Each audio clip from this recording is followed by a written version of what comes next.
ito yung sisiw na nahuli natin. Ayan. So ito yung aking mga Chinese chicken. Ayan. 6 yan. Kasing laki niya lang mga idol. Pero sana pagka nilagay siya, yun sana pagka nilagay natin siya dito, hindi siya babagi ng inahin.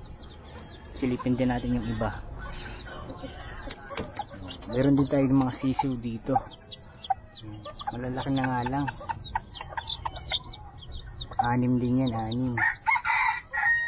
Mga mistisong labuyo at saka bantam. Dito naman mga idol, ito naman yung labuyong hen natin, si Putol. Meron din siyang 3 sisiw.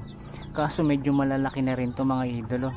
Halatang halata na kapag inilagay natin. Baka itakwil ni inahing Putol. So sa Chinese chicken lang talaga siya uubra. Nandun naman yung mga sisiw natin na yung nanay bantrek. Nandito din yung isang sisiw natin na na binubuhay. Yun, malaki na. Oh, yun nga mga idolo.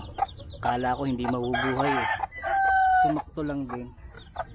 So madaming itlog, 3 lang ang napisa, bali 4. Sinama ko na yung kanyang ampon.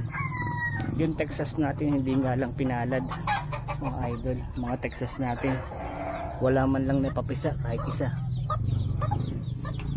So isasama na natin siya dito.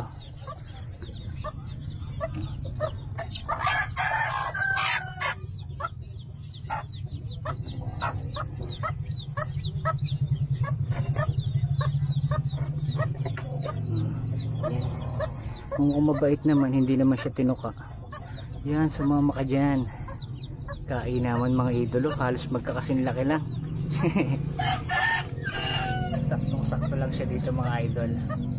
Alright, sana mabuhay siya. At mas maging safety siya. Doon kasi syempre madaming mga predator. Una